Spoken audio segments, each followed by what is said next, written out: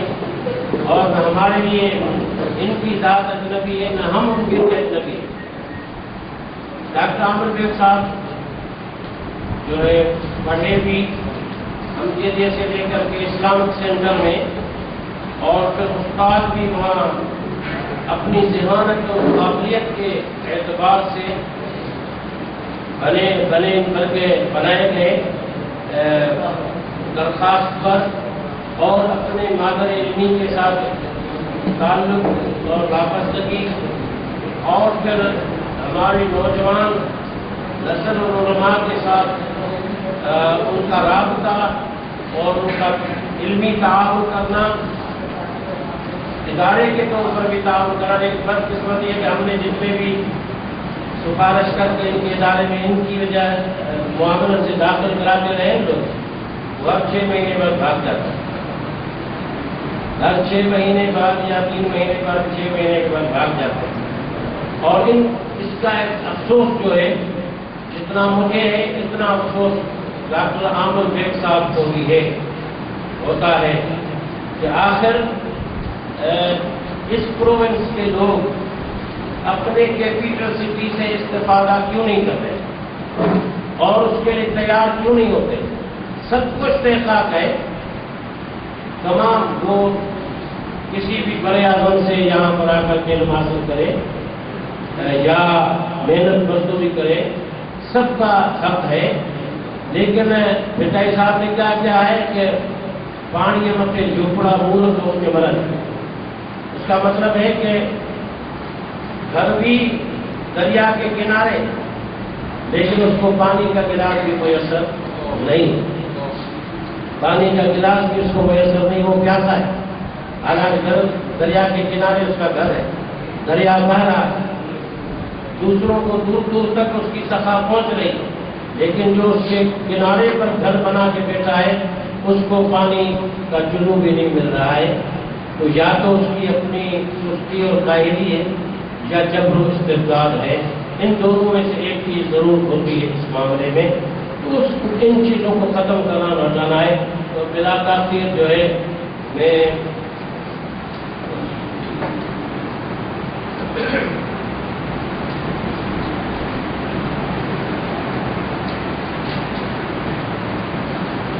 Doctor professor عامر bag صاحب سے استدعا کروں گا جو آج کے عنوان دعوت و تبلیغ اسلوب کے حوالے سے ہمارے ہونے والے ان مبلغین کو، مدرسین کو اور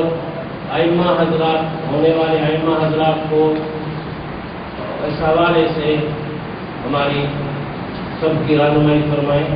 تشریف لائے کھاتے ہیں پروفیسر ڈاکٹر عامر بیگ صاحب۔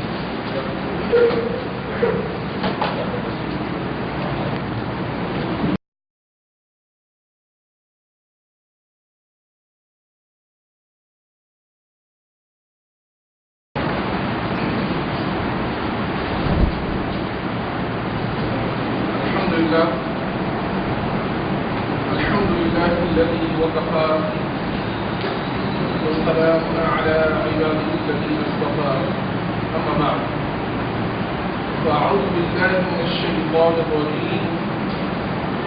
بسم الله الرحمن الرحيم، ولتكن منكم أمة يدعون إلى الخير ويأمرون بالمعروف وينهون عن المنكر وأولئك هم المفلحون. وقال الله تعالى في مقام آخر: ادع إلى سبيل ربك بالحكمة والموعظة الحسنة وجادلهم بالتي هي أحسن. آمنت بالله صدق الله مولانا العظيم وصدق رسوله النبي الأمين الكريم صلى الله على النبي وآله وأصحابه وسلم.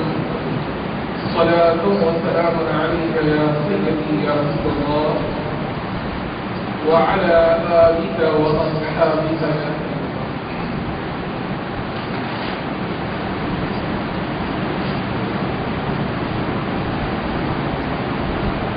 میرے علامہ پروفیسر غلام عباس عادل صاحب اور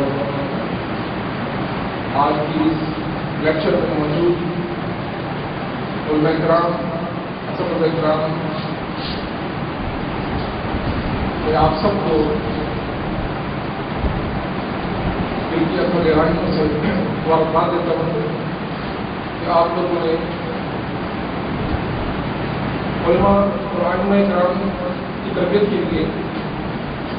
اس کورس کا اہتمام کیا۔ علامہ عباس عادل صاحب ہمارے بزرگ ہیں، ہمارے سرپرست ہیں اور ہمارا تعلق بہت پرانا ہے اور مجھے یاد پڑ رہا ہے کہ جب فرسٹ ٹائم آپ نے یہاں پر تربیت کورس کیا تھا، اس میں بھی ایک بڑی تعداد کے اندر اسٹوڈنٹ بھی موجود تھے، ٹیچرس بھی موجود تھے اور علماء کرام بھی موجود تھے، تو وہ بھی ماشاء اللہ بہت شاندار پروگرام ہوا تھا۔ اور علامہ عباس عادل صاحب کا تعلیت جو فکر ہے یہ قابل ستائش ہے، اٹ مسٹ بی اپریشیٹڈ کہ آپ سوچتے ہیں، عزت کرتے ہیں کہ ہمارے خاص طور پہ جو اندرون سندھ کے اندر، بلوچستان کے اندر ایسے علاقے ہیں جہاں پر ایک بہت بڑی تعداد میں مسلمان ہیں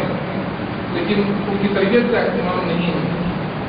تو وہاں کے لوگ جو ہے کراچی آئیں، ان کی تربیت کی جائے، وہ عالم بنے، استاد بنے اور اپنے آپ کو قابل بنائیں کہ واپس جا کر اپنے لوگوں کی تربیت کر سکیں تاکہ وہاں پر جو جہالت کے اندھیرے ہیں ان کا خاتمہ ہو سکے۔ اور یہ کام بہت ضروری ہے۔ جب تک ہم اپنے علماء کو، اپنے ائمہ کرام کو اچھی تربیت نہیں دیں گے،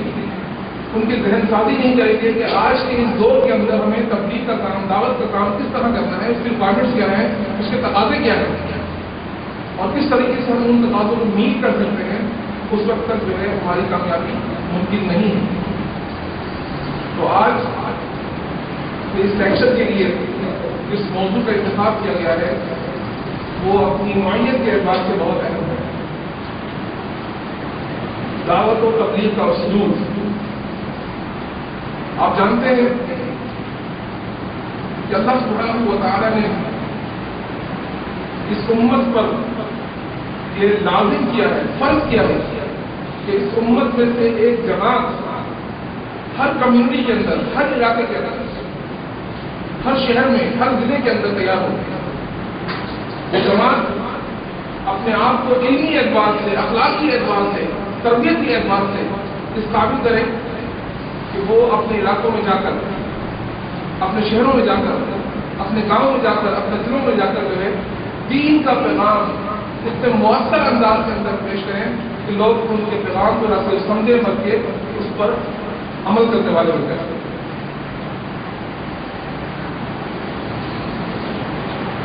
اللہ سبحانہ و تعالیٰ کا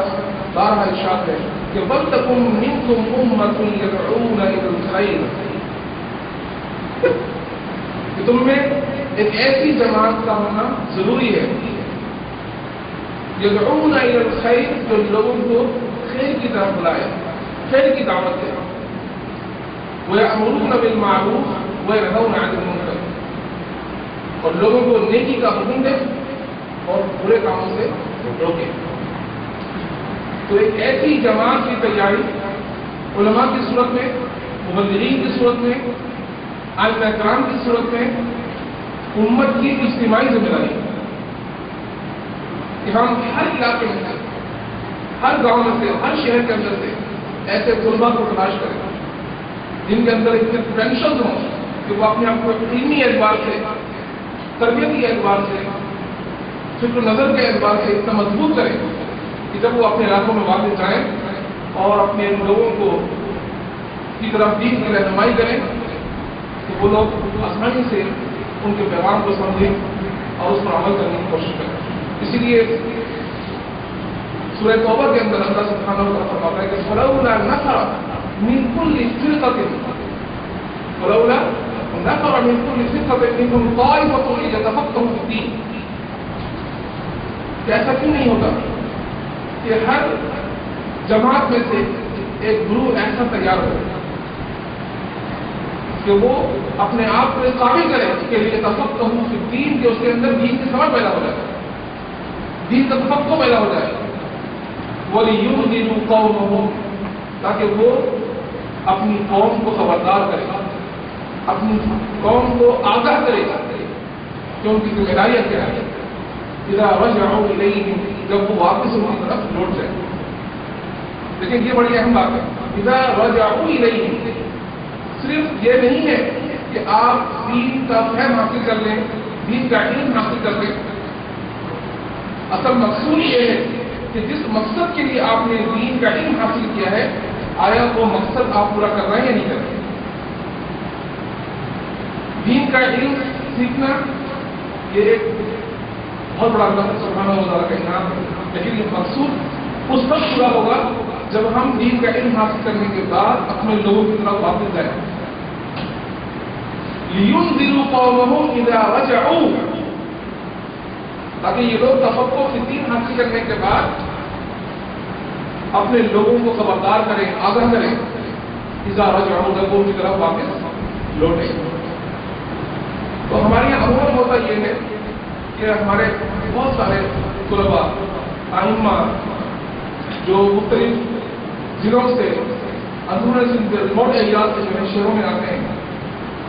دین کا علم حاصل کرتے ہیں، دین کی فہم حاصل کرتے ہیں، لیکن ان میں سے ایک بہت بڑی تعداد جو ہے وہ شہر کی ہوتے رہ جاتی ہے، اور بہت کم ایسے لوگ نظر آتے ہیں جو اپنے آپ کی سوچ کے ساتھ آتے ہیں کہ ہم اپنے آپ کو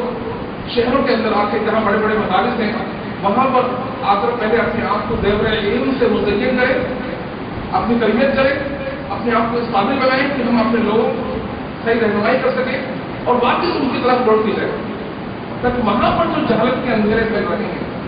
وہاں پر جو دوسری گمراہیاں پھیل رہی ہیں، ان گمراہیوں سے جو ہے اپنی عوام کو، اپنی قوم کو جو ہے بچا سکیں۔ یہ بہت ضروری ہے کہ ہم اپنے اندر یہ فکر پیدا کریں کہ اگر اللہ سبحانہ و تعالیٰ نے ہمیں موقع دیا ہے کہ ہم اپنے گھر بار چھوڑ کر جو ہے شہر میں آئے ہیں اور دینی داروں کے اندر تعلیم حاصل کر رہے ہیں، تو اپنے آپ کو قلبی لحاظ سے، ذہنی اعتبار سے تیار رکھیں کہ جب بھی اللہ سبحانہ و تعالیٰ ہمیں اس قابل بنائے گا کہ ہم جو رسمی دینی علوم ہے اس کی تکمیل کر لیتے ہیں، سند فراغت حاصل کر لیتے ہیں، اس کے بعد ہم اپنا مسکن جو ہے صرف شہروں کو نہیں بنائیں۔ ٹھیک ہے، کچھ لوگ جو ہے وہ شہروں کے اندر بھی جو ہے اپنا کام کریں، لیکن اصلیت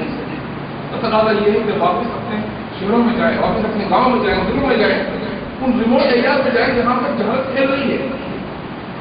لوگ جو ہے ایسے ہیں جن کو کلمہ پڑھنا تک نہیں آتا، کلمہ پڑھ لیتے ہیں تو اس کے معنی ان کو نہیں آتے، نماز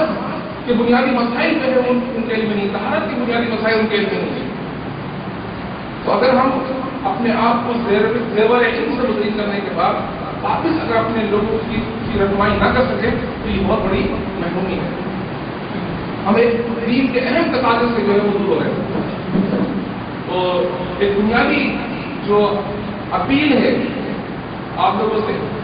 کہ آپ شہر کے اندر، جہاں سے ایک بہت بڑا شہر ہے، جہاں بڑے بڑے ادارے ہیں، یہاں پر ضرور آئیں، یہاں پر ہر لیول کے اندر جو ہے اپنے آپ کو علم سے بہرمند کریں، دارالعلوم میں پڑھیں، یونیورسٹی میں بھی پڑھیں، کالجز میں پڑھیں، لیکن جب اپنے آپ کو ثابت کر لیں کہ واپس جا کر جو ہے وہاں پر کوئی ادارہ قائم کر سکے، کوئی ایسا ادارہ قائم کرے جہاں پر مستقل طور پر لوگوں کی تربیت کا اہتمام ہو سکے، مستقل تعلیم کا انتظام ہو سکے، طلبہ کی نشستوں کا اہتمام ہو سکے۔ یہ جب تک نہیں ہوگا تو تب تک ہمیں حاصل کو کامیابیاں حاصل نہیں ہو سکتی۔ تو ایک اول اور اہم بات یہ ہے کہ داعین حق کی تیاری جو ہے امت کی مجموعی ذمہ داری ہے، جس کو کہ اللہ سبحانہ و تعالیٰ نے قابل کیا ہے اور اس کو علم کی دولت سے بہرمند کیا ہے، یہ اس کی ذمہ داری ہے کہ وہ جس حد تک جو ہے دین کی خدمت کر سکتا ہے، جس حد تک جو ہے وہ تربیت کا اہتمام کر سکتا ہے، جس حد تک جو ہے علم کو فروغ دے سکتا ہے، علم کو فروغ دیتا ہے، جس لیول پر کام کر سکتا ہے کام کرے تاکہ کام جو ہے وہ آگے بڑھے۔ کیونکہ اب اس دین کے پیغام کو آگے بڑھانا یہ امت کی ذمہ داری ہے۔ جو نبوت کا سلسلہ تھا وہ آخر دو جہاں سید المرسلین خاتم النبیین صلی اللہ علیہ وسلم پر اقدام پذیر کر چکا ہے۔ اللہ نے اپنے پیارے حبیب صلی اللہ علیہ وسلم کو خاتم النبیین بنا کر مبعوث کیا اور آپ کی دست مبارک سے اپنے دین کی تکمیل فرما دی ہے۔ الیوم اکملت لکم دینکم واتممت علیکم نعمتی ورضیت لکم الاسلام دینا، کہ آج کے دن میں نے تمہارے لیے تمہارے دین کو مکمل کر دیا۔ اب یہ دین جو ہے وہ مکمل ہو چکا ہے، اب اس دین کو قیامت تک جو ہے فروغ دینا یہ امت کے علماء کی ذمہ داری ہے۔ اس لیے نبی کریم صلی اللہ علیہ وسلم نے فرمایا کہ العلماء ورثۃ الانبیاء، کہ علماء جو ہے انبیاء کے وارث ہیں۔ تو اب یہ جو انبیاء کے وارث جن کو کہا گیا ہے، اب یہ ان کی ذمہ داری ہے کہ علم نبوت کو وہ آگے پھیلائیں، جہاں جہاں ظلمت اور جہالت کے اندھیرے ہیں اپنے علم سے ان اندھیروں کو دور کریں۔ اب معلوم یہ کرنا ہے اگر ہم داعی ہیں، اگر ہم مبلغ ہیں، تو قرآن اور سنت کے ذریعے ہماری کیا رہنمائی کی گئی ہے کہ ہم کس طریقے سے لوگوں کے سامنے دین کا پیغام پیش کریں، کس طریقے سے لوگوں کی رہنمائی کریں، یہ جاننا بھی بہت ضروری ہے۔ بہت سے لوگوں کے پاس بے پناہ علم ہوتا ہے لیکن انہیں علم دینے کا طریقہ کار نہیں آتا، ان کے پاس وہ اسلوب نہیں ہوتے جن اسلوب کے ذریعے وہ لوگوں کو دین کی طرف راغب کر سکیں۔ تو آئیے دیکھتے ہیں کہ اللہ سبحانہ و تعالیٰ نے قرآن کے اندر وہ کون سے اسلوب ہمیں تعلیم فرمائے ہیں جن کو ایڈاپٹ کر کے، جن کو اختیار کر کے ہم ایک مؤثر انداز کے اندر دین کا پیغام لوگوں کے سامنے پیش کر سکتے ہیں۔ اور اس حوالے سے قرآن مجید کی جامع ترین آیت ہے وہ لازمی ہمارے زیر غور رکھنا چاہیے، اور وہ آیت کون سی ہے؟ سورہ نحل کی آیت، ادعو الی سبیل ربک بالحکمہ، کہ دعوت دو اپنے رب کی طرف، اپنے رب کے راستے کی طرف، بالحکمہ، حکمت کے ساتھ، والموعظۃ الحسنہ، اچھی نصیحت کے ساتھ، وجادلہم باللتی ہی احسن، اور اگر دعوت کے کام کے دوران مباحثے اور مناظرے کی نوبت آ جائے تو پھر عمدہ طریقے سے مباحثہ اور مناظرہ کرنا۔ اب یہاں تین اسلوب بیان ہوئے ہیں دعوت کے، دعوت کے تین اسلوب بیان ہوئے ہیں۔ پہلا اسلوب کیا ہے؟ ادعو الی سبیل ربک بالحکمہ، دعوت بالحکمہ، یہ پہلا اسلوب ہے، یہ حکمت کے ساتھ لوگوں کو دین حق کی طرف بلانا۔ اب حکمت سے کیا مراد ہے کہ ہم جب سمجھتے ہیں، والموعظۃ الحسنہ، اور دعوت بالموعظۃ الحسنہ،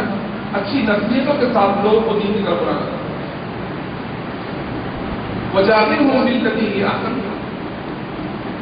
اور تیسرا اسلوب ہے کہ مباحثے اور مناظرے کی صورت میں عمدہ طریقے سے مباحثہ اور مناظرہ کرنا۔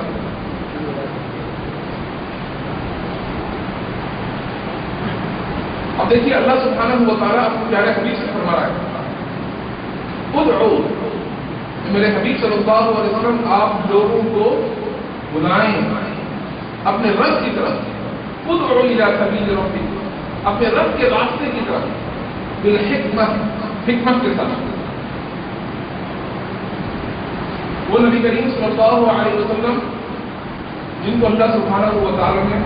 داعی بنا کر مبعوث فرمایا، یا ایھا النبی انا ارسلناک شاہدا ومبشرا ونذیرا وداعیا الی اللہ باذنہ، کہ آپ وہ داعی ہیں جو اللہ کی طرف سے ہے بلانے والے ہیں۔ تو وہ جو داعی حق، جو داعی اعظم ہے، کوئی بھی نبی کریم صلی اللہ علیہ وسلم سے بڑھ کر داعی نہیں سکتا. آپ داعی اعظم ہیں. تو جو داعی اعظم ہے اس کو اللہ سبحانہ و تعالیٰ دعوت کے اسلوب سکھا رہا ہے کہ ادعو الی سبیل ربک بالحکمت، کہ بلائیے اپنے رب کے راستے کی طرف حکمت کے ساتھ. اب حکمت سے کیا مراد؟ مفسرین اکرام نے، علماء اکرام نے حکمت کے مختلف مفاہیم بیان کیے ہیں. اور حکمت کا سب سے بڑا تقاضا یہ ہے کہ آپ کی جو آڈینس ہے، آپ کی جو مخاطب ہے، داعی کی ذمہ داری ہے کہ وہ اپنے مخاطب کی ذہنی سطح کو، ان کے لیول کو دیکھتے ہوئے ان کے سامنے دین کا پیغام پیش کریں. اسی لیے فرمایا کلموا الناس علی قدر عقولہم، کہ لوگوں سے ان کی مینٹل لیول کو سامنے رکھ کر دعوت دی جائے. کلموا الناس علی قدر عقولہم، کہ لوگوں سے ان کی عقل کے اعتبار سے، ان کے عقلی لیول کے اعتبار سے گفتگو کی جائے، دعوت دی جائے. اب اگر لوگوں کا لیول جو ہے وہ ایسا ہے کہ ان کے سامنے آپ نے فلسفیانہ بات پیش کریں اور سامنے آپ کی جو ہے وہ طالب علم بیٹھے ہوں ان کا فلسفہ سے کوئی تعلق ہی نہ ہو، تو ایسے طالب علموں کے سامنے آپ فلسفیانہ گفتگو کریں اور فلسفیکل تھاٹس، فلسفیکل جو آئیڈیالوجیز جو ہے ان کے سامنے پیش کرنا شروع کر دیں تو تھوڑی سی دیر میں ان کی آنا شروع ہو جائے. کیونکہ جو آپ گفتگو کر رہے ہیں وہ ان کے مینٹل لیول سے لے کے نہیں رکھتے. اب دیکھیں نبی کریم صلی اللہ علیہ وسلم جو ہے وہ سب سے بڑے داعی حق ہیں، اور آپ صلی اللہ علیہ وسلم اپنی قوم کا مزاج میں سمجھتے تھے. جس وقت اللہ سبحانہ و تعالیٰ نے اپنے پیارے محبوب صلی اللہ علیہ وسلم کو یہ حکم دیا کہ اب آپ اپنی قوم کو علی اعلان دعوت حق دیں، تو نبی کریم صلی اللہ علیہ وسلم نے کیا کیا کہ آپ صلی اللہ علیہ وسلم پورے صفا کو تشریف لے گئے اور اپنی پوری قوم کو پکارا. پوری قوم کو پکارا، سارے اہل قریش اہل مکہ وہ صفا کے پاس جمع ہو گئے. تو نبی کریم صلی اللہ علیہ وسلم نے ان کو بلا کر براہ راست ان کو دعوت حق نہیں دی، پہلے ان سے کچھ تصدیق کروائی، کیونکہ نبی کریم صلی اللہ علیہ وسلم نے ان لوگوں کے درمیان اپنی عمر کا ایک بڑا حصہ گزارا تھا. قرآن کی آیت ہے نا فقط لبثت فیکم عمرا من قبل، کہ میں نے اپنی عمر کا ایک بہت بڑا حصہ تمہارے درمیان گزارا ہے. افلا تعقلون، کہ تم پھر بھی عقل نہیں پکڑتے، کہ پھر بھی تم نہیں سمجھتے. تو اس بات کی تصدیق نبی کریم صلی اللہ علیہ وسلم نے کوہ صفا کی پہاڑی پر چڑھنے کے بعد سب سے پہلے یہ تصدیق کرائی کہ میں محمد صلی اللہ علیہ وسلم اگر تم سے یہ کہوں کہ اس کوہ صفا کی پہاڑی کے پیچھے سے ایک دشمن کی فوج تم پر حملہ آور ہونے والی ہے، کہ تم میری اس بات کی تصدیق کرو گے، تو سب نے یہ صبح کو کیا کہا کہ آپ صادق اور امین ہیں، آپ ہمیشہ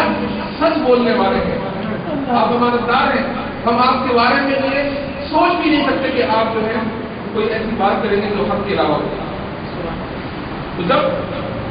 لوگ آپ کی بات سننے کو تیار ہو گئے اور اس بات کی تصدیق کر دی کہ آپ کی زبان سے حق کے علاوہ کچھ نکلتا ہی نہیں ہے،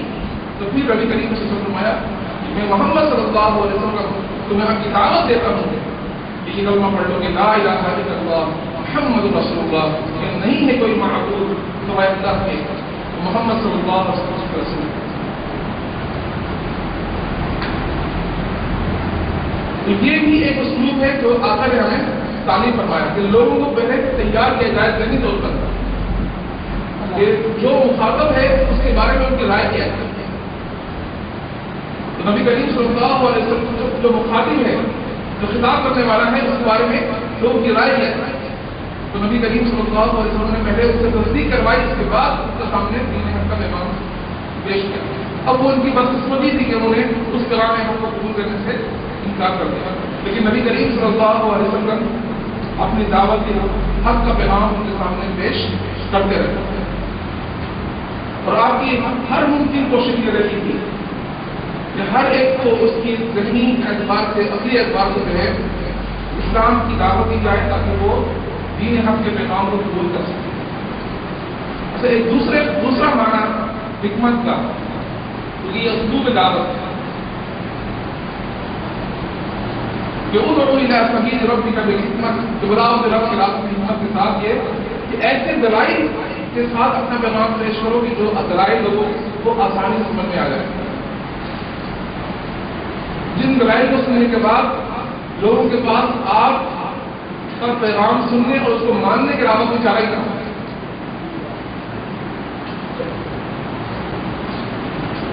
نبی کریم صلی اللہ علیہ وسلم، صحابہ کرام، جتنے داعیان حق جو ہے اس دنیا میں آئے اور آج تک کام کر رہے ہیں، ان کا اصول یہی ہوتا ہے کہ لوگوں کے سامنے مختلف طریقوں سے حکمت کے ساتھ پیغام حق کو اس طرح پیش کریں، اتنے دلائل کے ساتھ کہ لوگ جو ہے ان کی بات ماننے کے لیے تیار ہو جائیں، ذہنی طور پر بھی اور قلبی طور پر بھی۔ حکمت کا تقاضا یہ نہیں کہ آپ زور زبردستی کے ساتھ کسی کو اپنی بات سنوا دیں،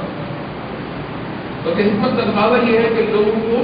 ذہنی طور پر، قلبی طور پر تیار کیا جائے کہ وہ پیغام حق آپ ان کو دے رہے ہیں وہی پیغام حق ہے۔ اب اگر وہ اپنی ضد اور ہٹدرمی کی وجہ سے آپ کا پیغام ماننے سے انکار کرتے تو یہ ان کا اپنا قصور ہے، اور اس کا ایک طریقہ کار نبی کریم صلی اللہ علیہ وسلم دعوت کے حوالے سے یہ بھی رہا کہ نبی کریم صلی اللہ علیہ وسلم جب بھی کوئی اہم بات کرتے تھے تو وہ بات 3 دفعہ دہرایا کرتے تھے تاکہ وہ بات صحابہ کرام رضوان اللہ تعالی علیہم اجمعین کے ذہن میں اچھی طرح جاگزین ہو جائے، ذہن نشین ہو جائے۔ تو اہم باتوں کو، اہم دلائل کو تکرار کے ساتھ بیان کرنا یہ بھی حکمت کا تقاضا ہے کہ آپ جو بھی اہم میسج، اہم پیغام لوگوں تک پہنچا رہے ہیں تو وہ تکرار کے ساتھ پہنچائیں، تاکہ اگر کوئی ایسا ہو تو پہلی دفعہ اس کے بعد سمجھ میں نہیں آئے تو دوسری بات سمجھ میں آ جائے، اگر دوسری بار سمجھ میں نہیں آئے تو تیسری بار کہنے کو سمجھ میں آ جائے۔ تو دلائل کو تکرار کے ساتھ پیش کرنے سے بھی جو ہے بات آسانی سے سمجھ میں آ جاتی ہے۔ وَالْمَوْعِظَةِ الْحَسَنَةِ، آپ نے حکمت کے سارے تقاضے پورے کر دیے۔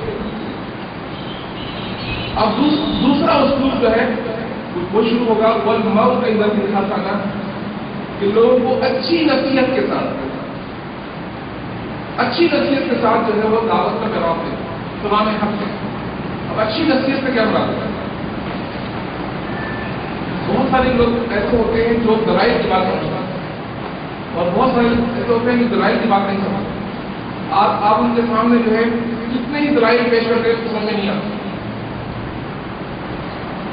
تو ایسے لوگوں کے لیے اللہ سبحانہ و تعالیٰ نے دوسرا اسلوب کیا ہو گیا کہ وَالْمَوْعِظَةِ الْحَسَنَةِ، ان کو اچھی نصیحت کے ذریعے آپ دعوت حق کا پیغام دیں۔ اور اچھی نصیحت سے کیا مراد ہے؟ اچھی نصیحت سے مراد جو ہے پرانی آیات کی صورت میں دلائل پیش کرنا، نبی کریم صلی اللہ علیہ وسلم کی کہانی سے واقعہ ہے وہ ان کے سامنے پیش کرنا۔ ظاہر ہے کہ ہمارے لیے جو حرف آخر ہے وہ اللہ سبحانہ و تعالیٰ کا کلام ہے، اور اس کے بعد نبی کریم صلی اللہ علیہ وسلم کی سنت ہے کہ لوگ قرآن اور سنت کا پیغام سمجھ کر اس بات کو مانیں اور اس پر عمل کرنے کے لیے تیار ہو گئے۔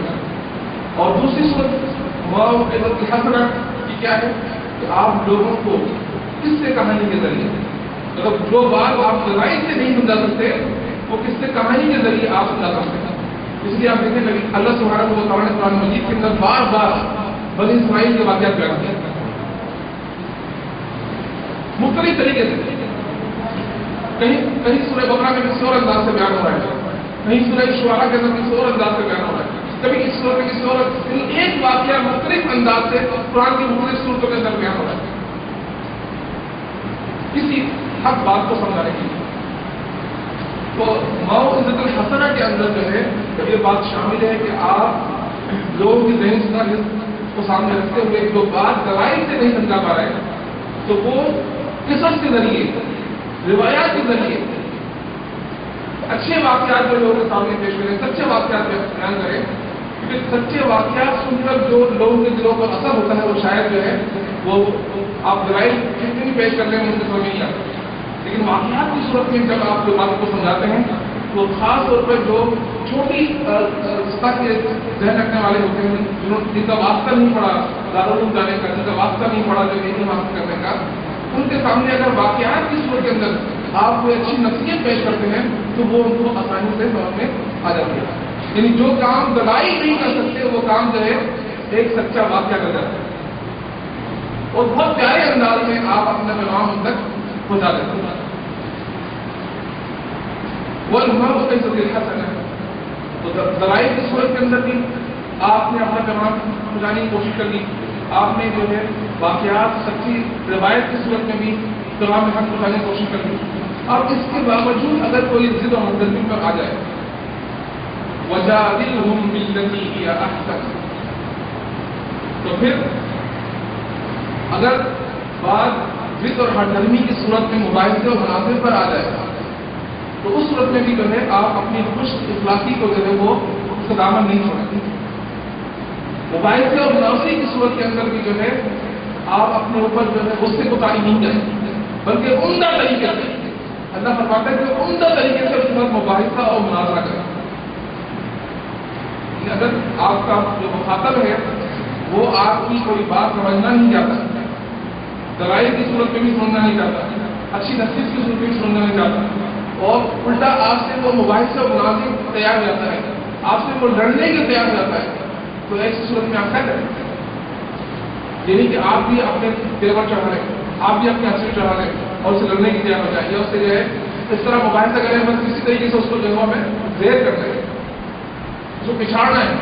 تو موبائل سے مناظر کا مقصد کسی کو پچھاڑنا نہیں ہے، کسی کو قائل کرنا ہے. تو موبائل کا اور مناظر کی اگر صورت آ جائے تو اس صورت کے اندر بھی جو ہے وہ عمدہ طریقے سے مباحثہ اور مناظرہ کیا جائے.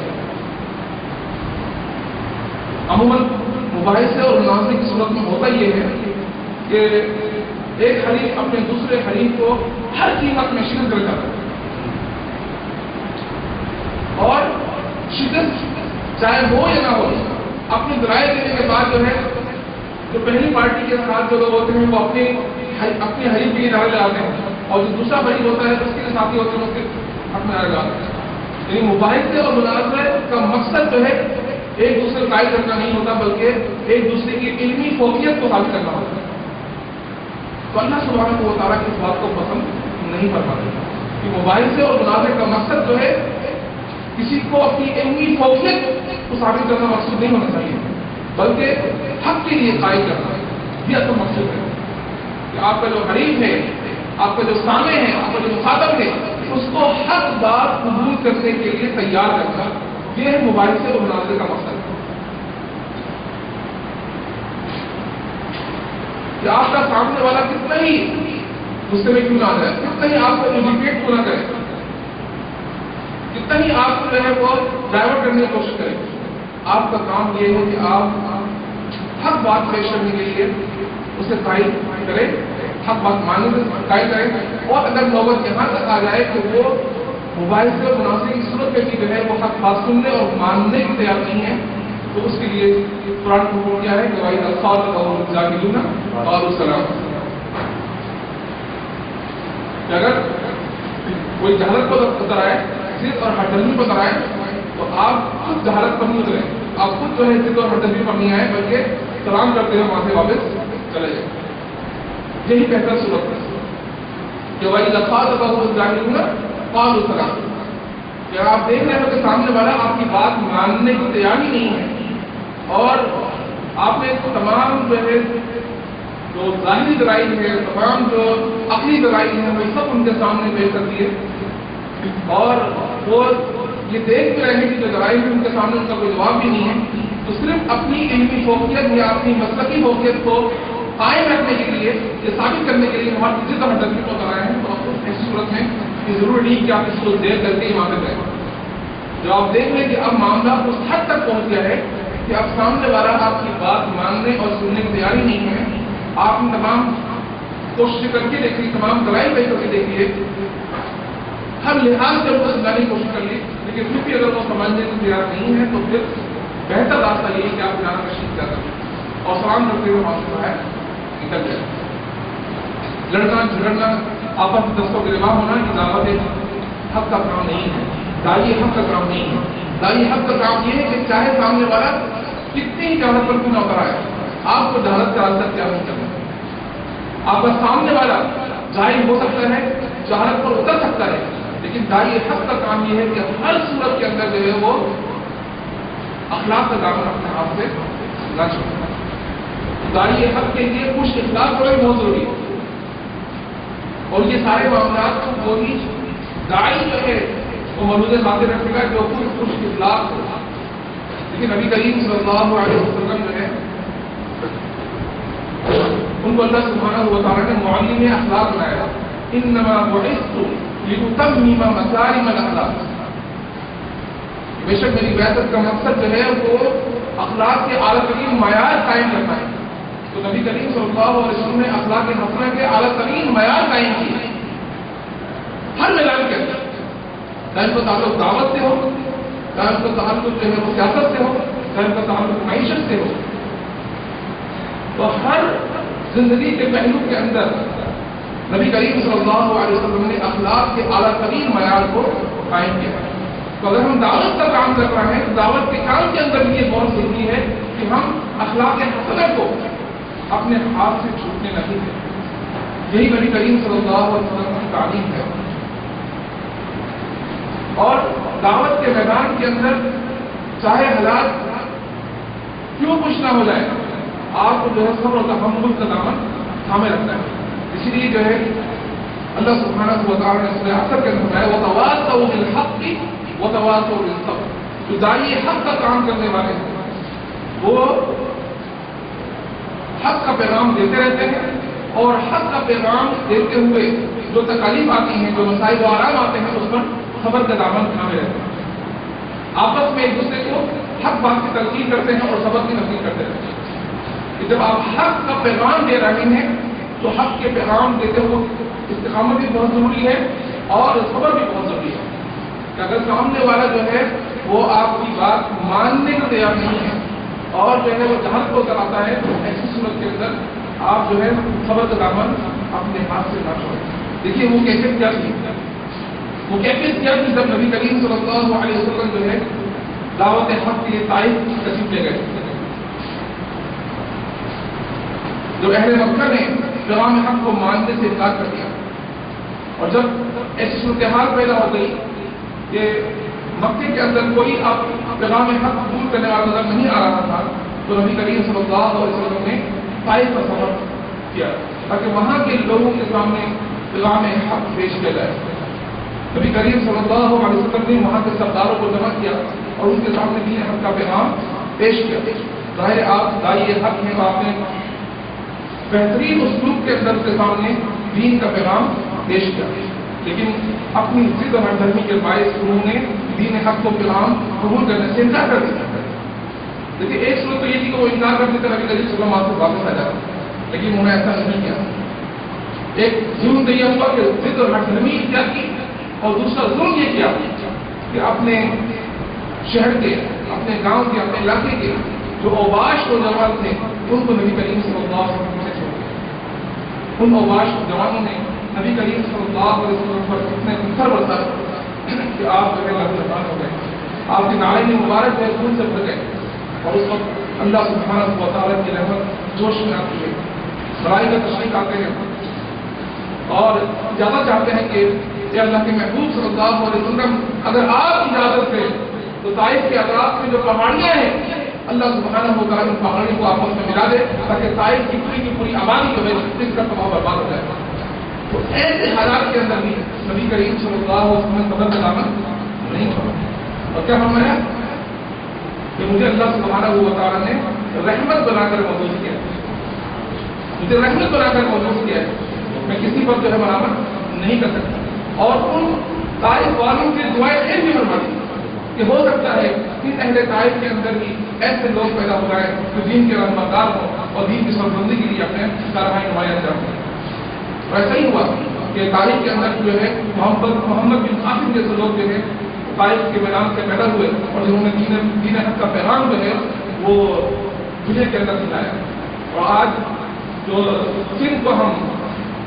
باب الاسلام کہتے ہیں وہ اس وجہ سے کہتے ہیں کہ محمد بن قاسم جو ہے وہ سندھ کے راستے سے جو ہے ہندوستان کے اندر داخل ہوا۔ تو یہ نوجوان دین کے رہنمار جو ہیں اسی طائف کی وادی سے پیدا ہوئے جنہوں نے آگے چل کر جو ہے دین کے پیغام کو عام کیا۔ تو چاہے حالات ایسے ہی خراب کیوں نہ ہو، داعی حق کا کام یہ ہے کہ وہ صبر کا دامن اپنے ہاتھ سے نہ چھوڑے، اور دعوت ایک اور اہم اسلوب، تین اسلوب تو آپ نے سماعت کر لیجیے، خود ہوئی یا سبیل ربی کا بالحکمت، دعوت بالحکمت، والموعظۃ الحسنہ، دعوت بالموعظۃ الحسنہ، کہ اچھی نصیحت کے ساتھ لوگوں کو دین کا پیغام دیا جائے، اور تیسری صورت جو ہے وجادلھم باللتی ہی احسن، کہ اگر مباحثہ اور مناظرہ کی کیفیت پیدا ہو جائے تو اس وقت بھی جو ہے عمدہ طریقے سے مباحثہ اور مناظرہ کیا جائے، کسی پر اپنی علمی فوقیت ثابت کرنے کے لیے اس کو دیر کرنے کی کوشش نہیں کی جائے، بلکہ آپ کا مقصود صرف یہی ہو کہ لوگوں کو حق کی بات تصدیق کرنے کے لیے قائل کر دیا جائے۔ اب چاہے آپ کا مخاطب کوئی کیوں نہ ہو، نبی کریم صلی اللہ علیہ وسلم نے ہمیشہ جو ہے اپنے سامعین، اپنے مخاطب کو سامنے رکھ کر جو ہے ان سے گفتگو فرمائی۔ اور ایک اور اہم بات جو اسلوب دعوت کے اندر بہت ضروری ہے کہ جب اللہ سبحانہ و تعالیٰ نے حضرت موسیٰ اور حضرت ہارون علیہ السلام کو فرعون کو دعوت حق دینے کے لیے بھیجا، فرعون جس نے خدائی کا دعویٰ کر رکھا تھا، جو اپنے آپ کو سجدہ کروایا کرتا تھا، اپنے آپ کو خدا کہا کرتا تھا، اس کو جب دین کا پیغام پیش کرنے کے لیے حضرت موسیٰ اور ہارون علیہ السلام کو کہا گیا تو کیا نصیحت کی اللہ کی بارگاہ سے غور کیجیے، اللہ کی بارگاہ کی نصیحت یہ ہے کہ فقولا لہ قولا لینا لعلہ یذکر او یخشی، کہ آپ دونوں جائیں اور فرعون کے سامنے نرمی سے گفتگو کریں۔ اللہ اکبر، فرعون جیسا ظالم اور جابر جو بنی اسرائیل کے نوجوانوں کو کر رہا ہے اس خوف سے کہیں جو ہے اس کی سلطنت ختم نہ ہو جائے، کہیں اس کی حکومت اس کے ہاتھ سے چھین نہ جائے، کہیں اس کی خدائی خاتمہ نہ ہو جائے، اس کے بعد جب اللہ سبحانہ و تعالیٰ اسے پیغمبر حق کو بھیج رہا ہے تو کیا حکم دے رہا ہے؟ فقولا لہ قولا لینا، کہ آپ سب ان کے پاس جائیں اے موسیٰ اور ہارون علیہ السلام تو ان سے نرمی سے گفتگو کریں، لعلہ یتذکر، ہو سکتا ہے کہ وہ تمہاری بات مان لیں، ہو سکتا ہے تمہاری بات کو سنیں، ہو سکتا ہے تمہاری بات کو سمجھیں، او یخشی، شاید کہ وہ ڈرنے والا بن جائے، شاید وہ تمہارا تمام حق سن کے جو ہے اللہ سے ڈرنے لگے۔ تو چاہے مخاطب کتنا ہی بڑا ظالم اور جابر کیوں نہ ہو،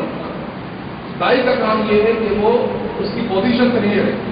بلکہ جو حق بات ہے اس کے سامنے بہتر انداز میں، مؤثر انداز میں پیش کر دے، چاہے وہ کتنا ہی بڑے سے بڑا ظالم اور جابر ہوگا،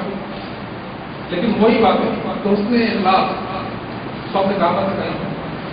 اور سب سے بہتر انداز اور طریقہ ہے فقولا لہ قولا لینا، کہ نرمی کے ساتھ اپنے مخاطب سے گفتگو کریں۔ زور زبردستی جو ہے آپ کسی سے اپنی بات مان نہیں سکتے، اچھے اخلاق کے ساتھ، اچھی گفتگو کے ساتھ جو ہے آپ کسی کو تیار کر سکتے ہیں کہ وہ آپ کی بات سنے گی اور مانے گی، لیکن آپ چاہیں کہ زور زبردستی سے کوئی آپ کی بات سن لے اور سمجھ لے اور اس کو مان لے تو ایسا ممکن نہیں ہے۔ اسی لیے اللہ سبحانہ و تعالیٰ نے یہی صفت جو ہے اپنے پیارے محبوب کو بھی عطا فرمائی، فَبِمَا رَحْمَةٍ مِّنَ اللَّهِ لِنتَ لَهُمْ، فَبِمَا رَحْمَةٍ مِّنَ اللَّهِ لِنتَ لَهُمْ، یہ اللہ سبحانہ و تعالیٰ کی کتنی بڑی رحمت ہے کہ محبوب اللہ نے آپ کو جو ہے نرم خو بنایا ہے، نرم طبیعت بنایا ہے، وَلَوْ كُنْتَ فَظًّا غَلِيظَ الْقَلْبِ لَانفَضُّوا مِنْ حَوْلِكَ، اگر آپ سخت گیر ہوتے، سخت مزاج ہوتے تو یہ صحابہ کرام جو پروانہ بار آپ کے پاس جمع ہو رہے ہیں کہ آپ سے دور چلے جاتے ہیں۔ تو سخت گیری اور سخت مزاجی جو ہے یہ داعی حق کے یہ زہر ہے. جو سب یہ ہوتے ہیں، سب مزاج ہوتے ہیں، وہ کبھی بھی کامیاب داعی نہیں بن سکتے. ایک داعی کے لیے جو ہے نرم مزاج ہونا بہت ضروری ہے. اس لیے ایک بار جو ہے ہارون رشید کی دربار ہے، اس وقت کوئی بہت بڑے عالم جو ہیں وہ آئے اور کسی بات پر جو ہے ہارون رشید پر غصہ ہونے لگا. تفصیل انداز میں سخت مزاج کے ساتھ گفتگو کرتے. تو ہارون رشید نے صرف اتنا کہا کہ میرے سامنے جو ہے وہ نرمی سے گفتگو کرو، میں فرعون سے بدتر نہیں ہوں. جب فرعون کے لیے اللہ سبحانہ و تعالیٰ نے فرما دیا کہ فقولا لہ قولا لینا کہ تم اس سے نرمی سے گفتگو کرو، تو میں تو فرعون سے بدتر نہیں ہوں. میرے سامنے اگر میری کوئی غلطی بھی ہے تو نرم لہجے میں گفتگو کرو، نرم لہجے میں بات کرو تاکہ وہ بات سمجھی جائے اور اس پر اس کو مانا بھی جائے. تو یہ اہمیت ہے نرم گفتگو کی، اچھی گفتگو کی، عمدہ انداز کی. جتنا عمدہ انداز ہوگا، اتنی اچھی گفتگو ہوگی، اتنے ہی بہتر انداز میں آپ اپنی بات کو سمجھا سکتے ہیں. نبی کریم صلی اللہ علیہ وسلم نے اپنے صحابہ کرام رضوان اللہ تعالی علیہم اجمعین کو دعوت کی یہی اسلوب سکھایا، اور یہی وہ اسلوب ہے جس کے ذریعے صحابہ کرام رضوان اللہ تعالی علیہم اجمعین دنیا کے جس حصے میں بھی گئے اور انہوں نے لوگوں کے سامنے دین حق کا پیغام پیش کیا تو لوگوں نے اس پیغام حق کو کھلے دل کے ساتھ دلوں کو بھول گیا. کبھی بھی صحابہ کرام رضوان اللہ تعالی علیہم اجمعین نے یا تابعین تابعین کے بعد میں آنے والی جتنی مسلمان حکومتیں ہیں، کسی نے بھی زور زبردستی کے ساتھ اسلام کو دنیا پر منتقل کرنے کی کوشش نہیں کی. سب نے اسلام کی ترویج اور اشاعت کے لیے جو راستہ اختیار کیا وہ دعوت تبلیغ کا تھا. دعوت تبلیغ کے ذریعے جو ہے لوگوں کو تیار کیا گیا کہ وہ دین حق کا پیغام سنیں، سمجھیں اور اس کو مانیں. کیونکہ اللہ سبحانہ و تعالیٰ نے واضح طور پر یہ اعلان کر دیا ہے کہ لا اکراہ فی الدین، there is no compulsion in religion. اسلام کے اندر کوئی جبر نہیں ہے. اب کسی کو زور زبردستی سے جو ہے وہ دین کا پیغام ماننے پر مجبور نہیں کر سکتی، کیونکہ ایمان کا تعلق تو قلب کے ساتھ ہے. ایمان کا تعلق تو قلب کے ساتھ ہے. جب تک کوئی قلبی طور پر آپ کے پیغام کو ماننے کے تیار نہیں ہوگا وہ اسے کیسے قبول کرے گا. اگر آپ نے زور زبردستی کسی سے اسلام قبول کروا بھی لیا تو آج شاید کسی خوف کی وجہ سے وہ کلمہ پڑھ لے لیکن کل دوبارہ سے مخالف ہو جائے گا. اسلام نے کبھی بھی زور زبردستی کرنے میں فروغ نہیں دیا اور نہ کبھی اس کی حوصلہ افزائی فرمائی، بلکہ ہمیشہ جو ہے دعوت التبلیغ کے ذریعے احسن طریقے سے لوگوں کو دین کی دعوت دینے کا حکم دیا. یہی وہ راستہ ہے جس کے ذریعے ہم آج بھی دین حق کے پیغام کو جو ہے وہ عام کر سکتے ہیں. لیکن شرط یہی ہے کہ اللہ سبحانہ و تعالیٰ نے جو ہمیں اسلوب سکھائے ہیں حکمت کے، اچھی نصیحتوں کے، مباحث و مناظر کے بہترین انداز کے، ان انداز کو ہم اپنائیں گے، حکمت کو اپنائیں گے. آج بھی دیکھیں کتنے ہی ایسے مبلغین ہیں، کتنے ہی ایسے دائی ہیں جو جب گفتگو کرتے ہیں تو وہ اپنے سامنے بیٹھے ہوئے سامعین اور مخاطبین کی ذہنی سطح کا خیال نہیں کرتے، جبکہ ارشاد میں کلم الناس علی قدر عقولہم، تو لوگوں سے ان کے مینٹل لیول کو سامنے رکھ کے گفتگو کی جائے. جب تک ہم جو ہے لوگوں کے مینٹل لیول کو سمجھ کر جو ہے ان کو گفتگو نہیں کریں گے، ان تک اپنا پیغام نہیں پہنچائیں گے، ہم دعوت کے کام میں کامیاب نہیں ہیں. جو ہم بات کریں گے اسٹوڈنٹ سے تو ہمارا لیول جو ہے وہ اسٹوڈنٹس کے ذہن سطح ہونی چاہیے. جب ہم بات کریں علماء سے تو ہمارا جو گفتگو کا انداز ہے، ہماری جو دلائل اور براہین ہو وہ علماء کے لیول کے ساتھ چلے جائیں. اگر ہم کسی کالج اور یونیورسٹی کے اندر جو ہے وہ لیکچر دے رہے ہیں تو پھر ہمیں کالج اور یونیورسٹی کے طلباء ہیں، وہاں کے جو ٹیچرز ہیں، ان کی جو مینٹلٹی ہے، ان کا جو مینٹل لیول ہے اس کو سامنے رکھتے ہوئے. اگر کوئی داعی اس کا خیال نہیں کرے گا تو کبھی بھی دعوت کے اندر کامیاب نہیں ہو سکتا. یہ وہ اسلوب ہے جو اللہ سبحانہ و تعالیٰ نے ہمیں تعلیم کی ہے، اور اگر ہم ان اسلوب کی پابندی کریں گے تو یقیناً جو ہے تبلیغ کے میدان میں، دعوت کے میدان میں اللہ سبحانہ و تعالیٰ ہمیں کامیاب اور کامان کرے گا. اللہ سے دعا ہے کہ وہ ہم سب کو حقیقی جو ہے داعی حق بنانے کی توفیق عطا فرمائے اور دین حق کا پیغام مؤثر انداز میں اپنے سامعین کو اپنے شہروں میں، اپنے گاؤں میں، اپنے گھروں میں جو ہے پیش کرنے کی توفیق عطا فرمائے. آمین وما علینا الا البلاغ. دعوت اور تبلیغ اور الفاظ قرآن مجید کے اندر موجود ہیں اور ہمارے معاشرے کی کوئی جماعت نے ایک دعوت کی ہوتی ہے کیا ہے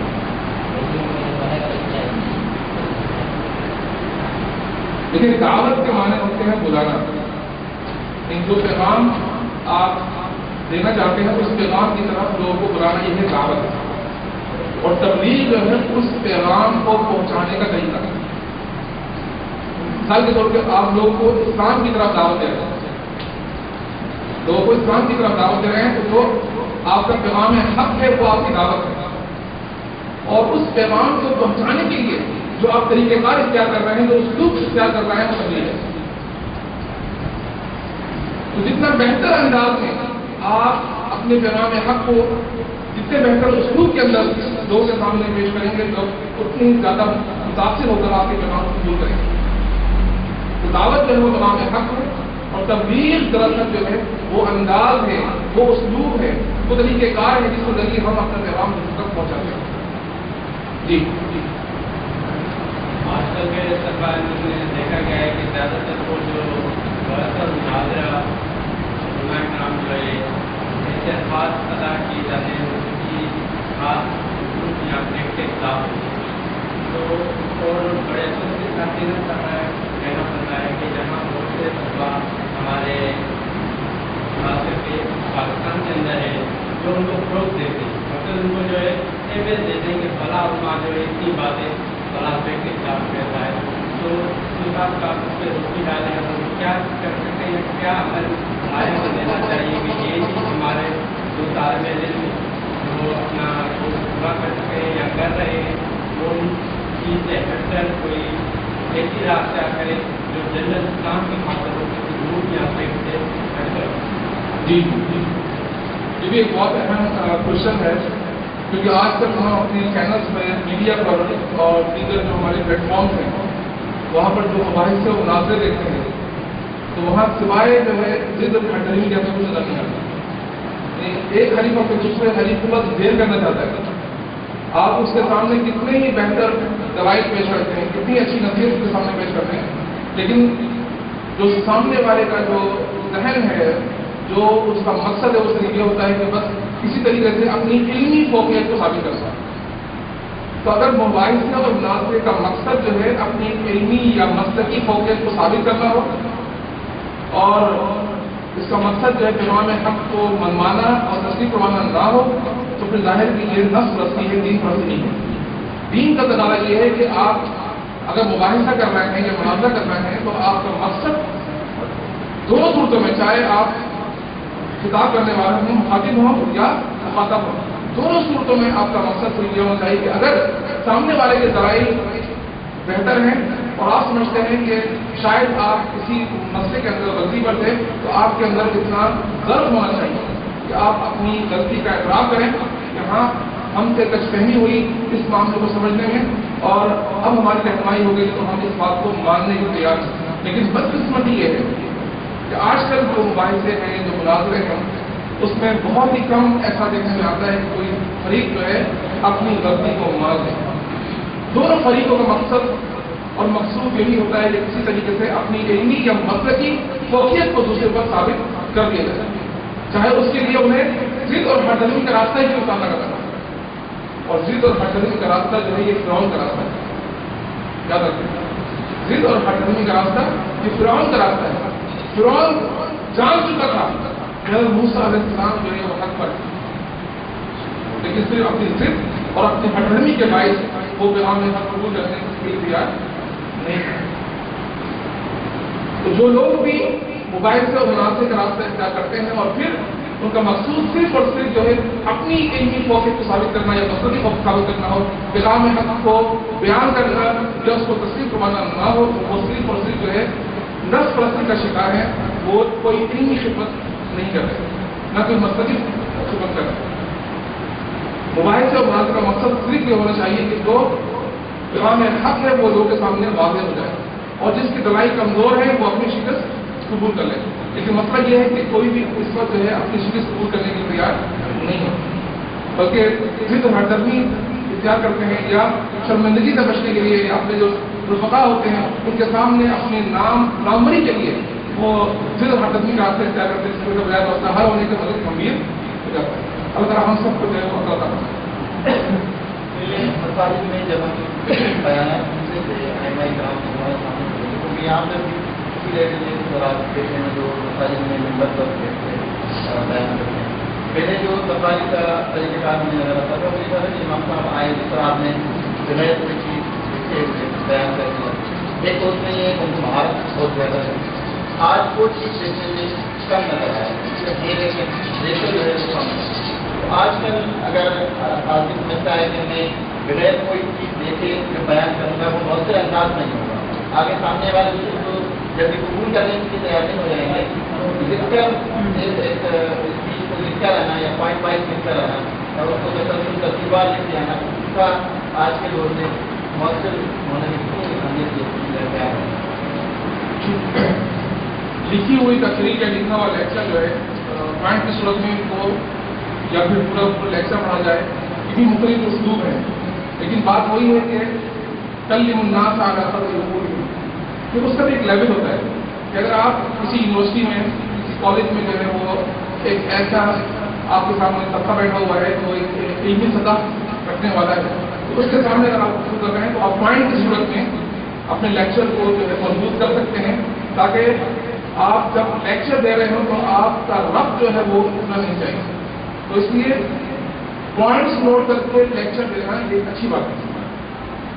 اس سے یہ ہوتا ہے کہ جو بھی مقرر ہوتا ہے یا جو بھی لیکچر دینے والا لیکچر ہوتا ہے وہ ان پوائنٹس کے مطابق جو ہے اپنا لیکچر آگے لے کے چلتا ہے اور اس کا ربط نہیں ٹوٹتا.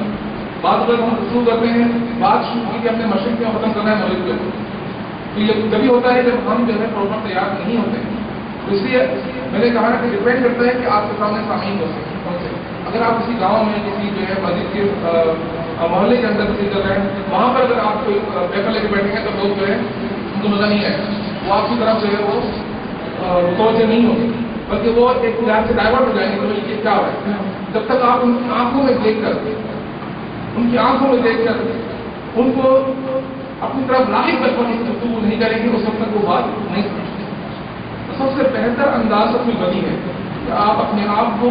ذہنی اعتبار سے علمی اعتبار سے اتنا تیار کریں کہ آپ اپنا پیغام مؤثر انداز میں جیسے بھی آپ کا سننے والا ہے، جیسے بھی آپ کے سامعین ہیں ان تک آپ اپنے پیغام مؤثر انداز میں پیش کریں. یہ بہت ضروری ہے. لیکن لکھ کر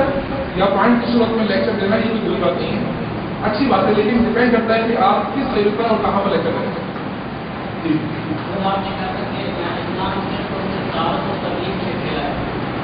آج کل اس زمانہ لوگ بہت سارے اعتراض کرتے ہیں، سوالات بھی کرتے ہیں کہ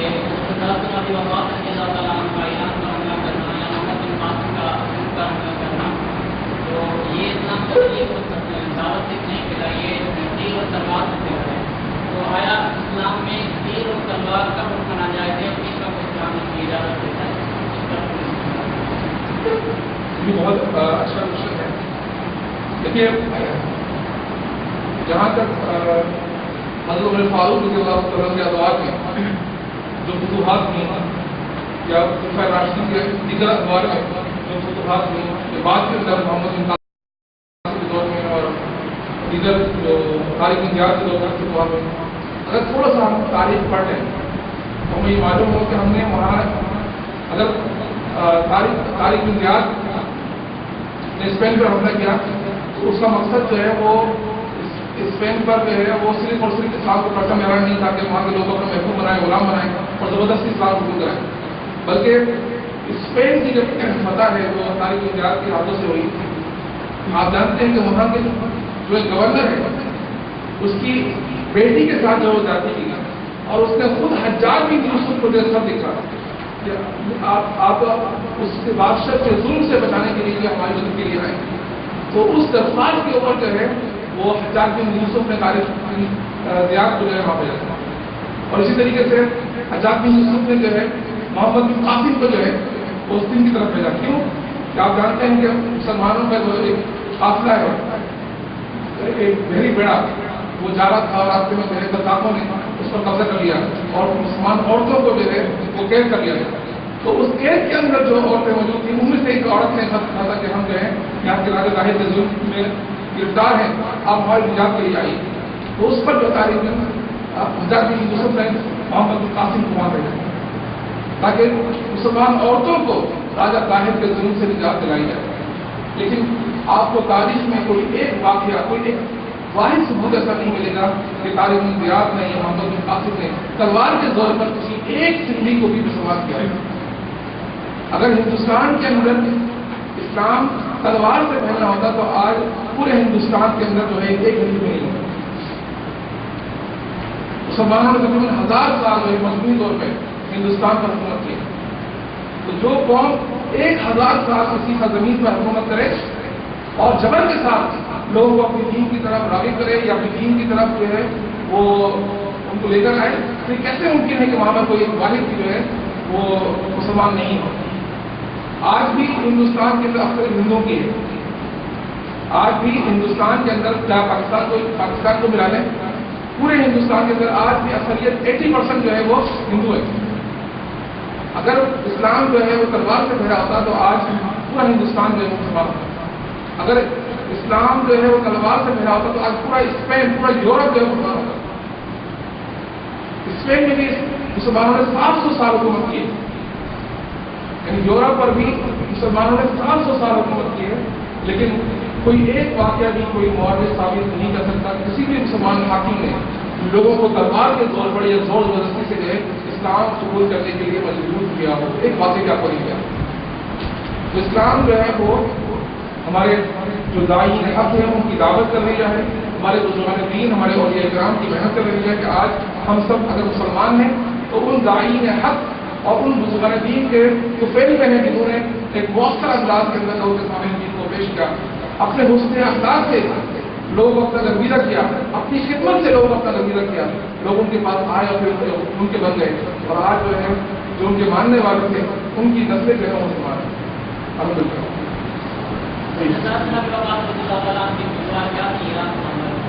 جی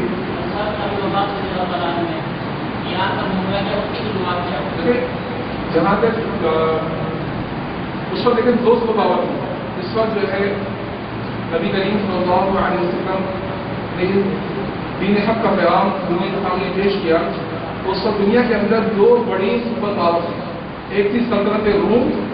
اور ایک سلطنت ایران. اس کو سلطنت فارس بھی کہا جاتا ہے.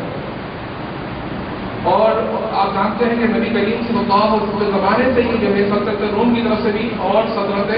فارس کی طرف سے بھی جو ہے مسلمانوں کے خلاف سازشوں کا آغاز ہو گیا. اور آپ جانتے ہیں کہ جب نبی کریم صلی اللہ علیہ وسلم نے فارس کے جو بادشاہ تھا اس کو اپنا خط بھیجا تھا پیغام حق کا. 57 ہجری جو ہے وہ سال ہے جب نبی کریم صلی اللہ علیہ وسلم نے دنیا کے بادشاہوں اور گورنروں کے نام دعوتی خط لکھے تھے. اور یہ خط جو ہے وہ سلطنت فارس میں بھی گیا. تو آپ جانتے ہیں کہ اس وقت کا جو حاکم تھا فارس کا، اس کا نام خسرو پرویز تھا. اس نے نبی کریم صلی اللہ علیہ وسلم کے خط مبارک کو جو پھاڑ دیا تھا. آپ جانتے ہیں اس کی توہین کی تھی. یعنی جو سفارتی آداب ہے اس کی خلاف ورزی بھی کی. صفات نہ صرف یہ کہ آپ صلی اللہ علیہ وسلم کے خط مبارک کو جو ہے پھاڑ دیا تھا، بلکہ جو سفیر وہ پیغام لے کر گیا تھا لیکن اس کو قتل کر دیا گیا. اور جب اس بات کی خبر نبی علیہ وسلم کو بھی آپ سے فرمایا تھا، یاد کریں کہ جس طریقے سے اس نے میرے خط کی توہین کی ہے، میرے خط کو پارا پارا کیا ہے، اللہ سبحانہ و تعالیٰ اس کی سلطنت سے بار بار کرے گا.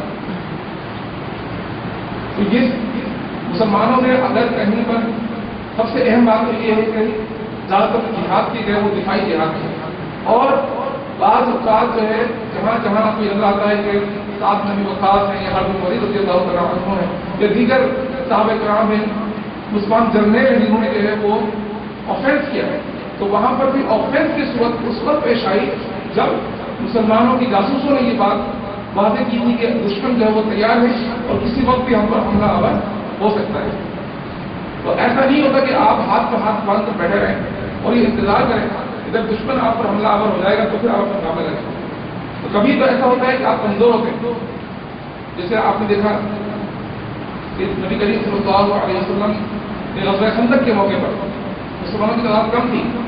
اور یہ معلوم چل گیا تھا کہ چاروں طرف سے جو ہے تمام قبائل جو ہیں انہوں نے ایک الائنس بنا لیا تھا احزاب کی صورت میں, اور یہ عہد کیا تھا کہ ہم مسلمانوں کو پار کر دیں گے, اور 10,000 سے زیادہ کا لشکر لے کر جو ہے وہ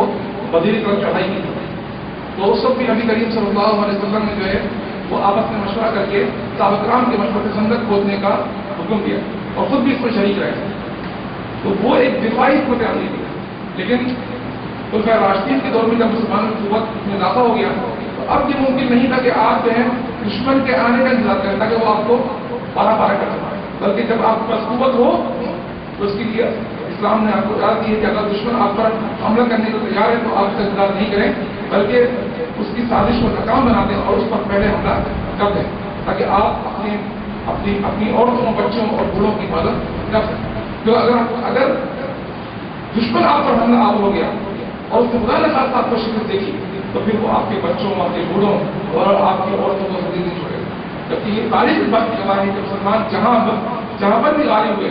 کبھی کسی جو ہے غیر مسلح شخص کو, کبھی کسی بوڑھے کو, کبھی کسی عورت کو جو ہے کسی بچے کو نہیں کیا. یعنی پوری تاریخ اس بات کی گواہ ہے کہ جس طریقے سے مسلمان فاتح بنے ہیں شاید دنیا کی تاریخ میں آپ کو ایک واقعہ ایسا نہیں ملے گا کہ کوئی قوم جو ہے فاتح بن کر داخل ہوئی ہو اور اس نے کسی ناحق کو نہ بہایا. صرف اور صرف جو ہے مسلمان جرنیل ہیں, ان کا یہ اعزاز ہے کہ انہوں نے باوجود بڑی سے بڑی قوموں پر فتح حاصل کرنے کے کسی پر جو ہے ناحق تلوار نہیں اٹھائی. بس اس کے خلاف ہمارے انہیں کو مقابلے کے لیے آئے. یہ بہت بڑا اعزاز ہے.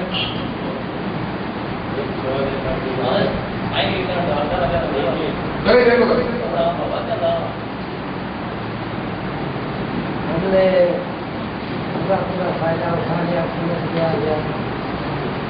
لیکن ادب کے ساتھ ایک بات میں کرتا ہوں کہ جب بندہ حکمت کو بھی نہیں سمجھے, معاہدت رسم کو بھی نہیں سمجھے, وجاد الملت ریاست کو بھی نہ سمجھے. میرے انبیاء کرام کے بارے میں آتا ہے وہ اس طرح کہتے تھے وما علینا الا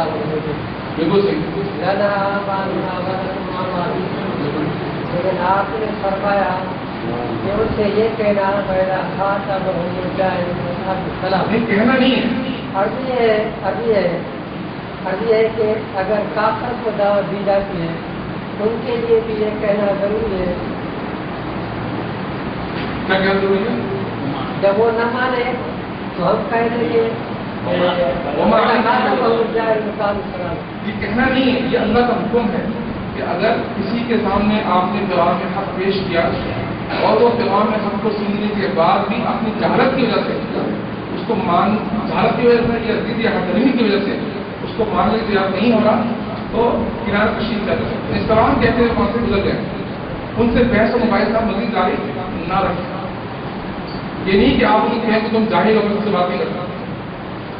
انہیں ظاہر کہتے ہیں وہاں سے نہیں جائیں, بلکہ آپ یہ سمجھ لیں کہ جو آپ کے مخاطب ہیں وہ ظاہر ہے. اب ان سے آپ مزید گفتگو کریں گے تو سوائے یہ اپنی جہالت سے کچھ اور ثابت نہیں کریں گے. تو بہتر یہ ہے کہ ان سے مزید مباحثہ اور مناظرہ نہ کیا جائے اور وہاں آئی ہے انہیں بلاک کرتے ہوئے یا سوال کرتے ہوئے وہاں سے نکل جائے. یہ مقصد ہے, چاہے مسلمان ہو, چاہے کافر ہو, چاہے مشرک ہو, سب کے لیے.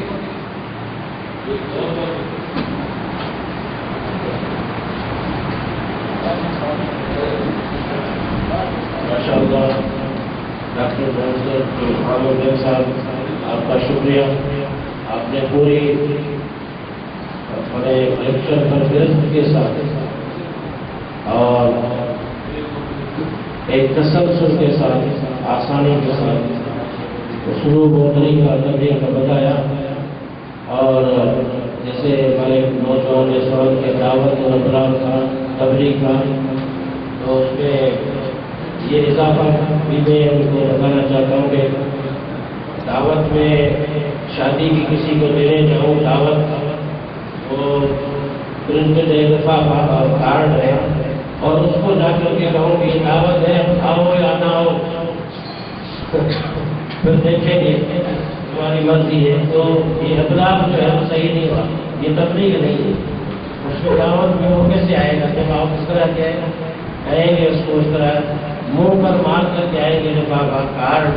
کسی کو, تو وہ پھر دعوت تو ہے لیکن یہ تبلیغ نہیں, اسلوب نہیں اس کا, اور وہ ناراض ہو جائے گا. اسی طرح جو بھائی نے سوال کیا ڈاکٹر صاحب نے اس کا جواب دے دیا, اور اس کی بھی میں تائید کرتا ہوں کہ اصل میں ان کو خلجان جو ہے تو نقش سلام پر ہے. ایک کافر کو سلام کر کے کہا جا سکتا ہے چلے جانا اس کو سلام کرتے. ابراہیم علیہ السلام کی دلیل ہمارے پاس موجود ہے اور وہ بھی اپنے باپ سے سلام کر کے ہی علیحدہ ہوئے تھے. لیکن اس سلام کا مطلب پھر دوسرا بھی ہے کہ اچھے طریقے سے ادا کی جاتا, اچھے رخصت لینا. ورنہ قرآن کے دوسرے طریقے بھی ہے جیسے ڈاکٹر صاحب نے بتایا لنا مال ہمارے لیے تمہارے تمہارا عمل ہمارے لیے ہمارا عمل. یہ کہہ کر بھی جا سکتا ہے لکم دین تمہارے یہ دین ہمارا دین, راستہ تمہارا تو راستہ, اللہ تعالیٰ تو یہ سب چیزیں. محمد بن قاسم کے حوالے سے ہمارے یہاں ایک دین قوم پرست طبقے نے بہت ساری باتیں پھیلائی ہوئی ہیں. ابھی بہت تاریخ پر بہت گرد پڑا ہوا ہے اور اس کو وہ ہر طریقے سے بیان کرتے ہیں کہ محمد بن قاسم جو ہے یہاں آیا تھا تو وہ اپنی سلطنت بڑھانے کے لیے یا غاصب بن کر کے آیا تھا. حالانکہ ایسی کوئی بات نہیں تھی. یہ تو ڈیفینسو کے طور پر بھی معاملہ ہے کہ محمد بن علافی جو قبیلہ تھا جو سلطنت خلافت سے باغی ہو گیا تھا اور قرآن کی سائڈ سے آ کر کے اس کو راجہ دار نے ان کو اپنے یہاں باغیوں کو پناہ دی تھی اور ان کی پرورش کی تھی اور اسلامی حکومت پر وہ حملہ بھی آور ہوتے تھے. اور جہاں تک کسی اتہاس کو روکنے کا تعلق ہے تو یہ بھی بات نہیں, آج بھی یہ روکمار ہمارے یہاں موجود ہے. تو اس زمانے میں بھی یہ قذاقی تو بحری قذاقی آج نہیں ہے, یہ پرانے زمانے میں بحری قذاقی ہوتی رہی ہے. یہ عرب امارات کے جتنے شیوخ اب آپ کو نظر آتے ہیں یہاں پر بھی بحری قذاقی کا بڑا جہان تھا جو بعد میں ختم ہو گیا. تو ایسی کوئی بات نہیں, لیکن محمد بن قاسم کا جو کردار تھا اس کو بھی تو ہمیں دیکھنا چاہیے کہ کس طریقے سے یہاں کے لوگوں کے جو پسے ہوئے عوام تھے, شودر کھتری اور یہ جو کم ذاتیں تھی ان پر جو مظالمیاں ہوتے تھے انہوں نے کس طریقے سے اسلام قبول کیا. تو اصل مسئلہ یہ کہ جب کہیں غیر اسلامی دنیا میں کوئی مسلمانوں کی طرف سے واقعہ ہو جاتا ہے تو اس کو طوفان بنا کر کے پیش کیا جاتا ہے, لیکن جب مسلمانوں کا قتل عام ہوتا ہے تو یہی ہمارے دوست جو ہے کوئی لفظ کی زبان سے انسانیت کے حوالے سے بھی نکالنے کے لیے تیار